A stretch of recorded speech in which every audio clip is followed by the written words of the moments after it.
talk for a moment about modular crank triggers. One of the first parts that we designed and built for the mod motor stuff came out of failure. You know, I can remember distinctly when this happened. It was 1998. We drove all the way to Englishtown to go racing. And I think we made 1 or 2 rounds of racing, and all of a sudden, the car shut off. Well, what the heck was that? We spent, you know, the better part of 2 hours trying to figure it out, but we simply didn't have any spark and couldn't figure out why.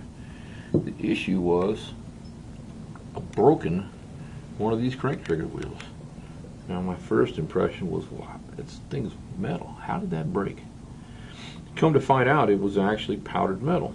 So the effects of a two-step, and even at that time we were running way above 8,500 RPMs. It caused it to shatter. So one of the first things I did when I got home after my ride of shame was create this new product. This is something we've had on the market for well over 20 years. One of the original ones in the factory stuff, which I don't have one to show you, but this is one that was made 20 years ago for a different application that I just was able to find. The original pieces all had holes in them, just like this one does. Ours doesn't. A typical guy would say, well, why doesn't yours have holes in it, man? Are you trying to be cheap, or are you trying to get lazy? You know, it's a little heavier. Well, the answer to that question was we ran this stuff on a Spintron.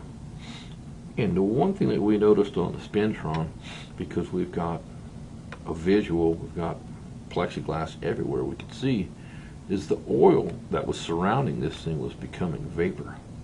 And the holes were extremely agitating to the oil. So it created its own mixture of air and oil and a mess in there. So we decided, hey, let's try one with no holes. All of a sudden, that issue was fixed. So that's why, specifically, our stuff doesn't have holes in it. Fast forward a little bit later in life, the need for 2 keyways.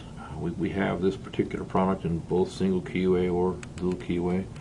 Over the years, you know, a lot of guys have gone about putting 2 keyways in their crankshaft, and right after the fact, they're stuck with, well, now what?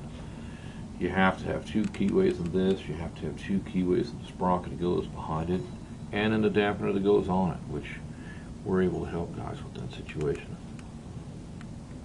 Leads us to the next question.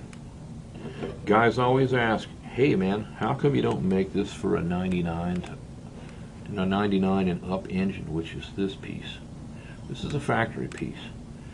So the why we don't do this is pretty simple to answer. This is a piece that came out of an engine that was lightly used, and you can see, you know, it's kind of, there's something going on with the dampener. But one of the first things that happens with all of these things is the keyway starts to get wobbled out, and then of course the timing can change. The second part, which is equally as important if not more so, is these teeth. If you look at these teeth from both profiles, these teeth and oil act like a buzzsaw. All it does is create its own aeration. This particular design is even worse than this design with the holes in it. So that's why we don't make this piece. The good news is this piece with a previous generation sprocket works on all the mod motor stuff. So there never was a reason to do this.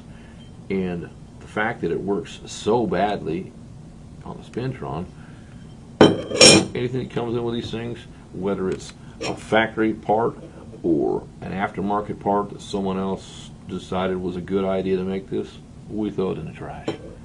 Useless. That's the right part for the job.